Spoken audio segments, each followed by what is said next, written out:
Good morning guys. Tayo dito ngayon sa tapat ng Robinson. Ayan. At biglang may lumapit sa atin na si tatay. Actually nakausap ko na siya.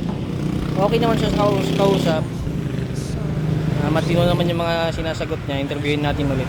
Hi, good morning. Kumain ka na tay? Hindi pa nga eh. Taga saan ka po? Dito lang. Saan ka natutulog dito tay? Doon sa tabi na sa may parlo. Doon ka natutulog dati? Oo. Ngayon saan ka natutulog?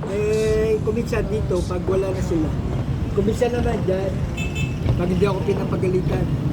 Tapos kuminsan doon. O kaya sa gilid dyan. Kuminsan Ano sa pong sentro. tinutulugan niyo tay? May karton. Kuminsan wala. Ganito lang, nakahiga. Pinapagalitan din kayo minsan. Oo, pag maglilinis na sila. Minsan maaga sila naglilinis. Mga mag-aalas 5, gano'n, mga 4:30 na. Kung may mga nagbibigay naman ng pagkain. Oo, meron naman.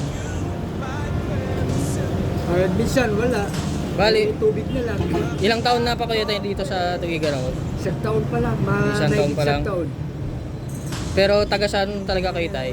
Saan ako tubo? Oo. Sa Santiago. Doon ako Santiago. pinanganak. Paano po kayo napadpad dito? Wala lang. May hinahanap na ako. Ano po, isa.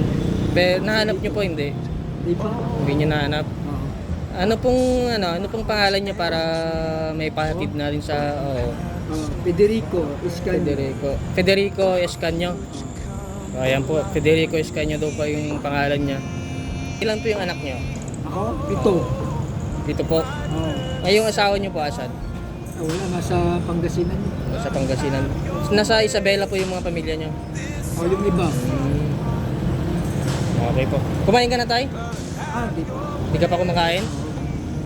So ito, binidyo kita para halimbawa may makakita sa yung kapamilya mo, pwede ka nilang kunin dito. Kung sakali tayo, kung kukunin ka ng kapamilya mo dito, papayag ka naman.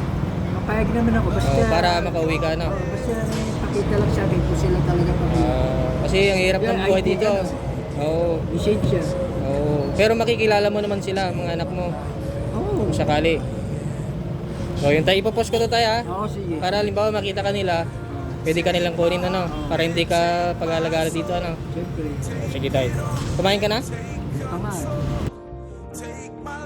At sa mga pagkakataon na to, ay binigyan ko na siya ng pambili niya ng pagkain para makakain na siya at maliligo pa raw siya. Hindi natin alam mga tol kung totoo mga sinasabi niya, pero sa mga kapamilya niya, sana makasama niyo siyang muli. Dahil isa rin ako sa maagang nawalan ng tatay, kaya sobrang naawa ko sa mga lumalaban mag-isa sa buhay. Yun lang mga tol. God bless you tay.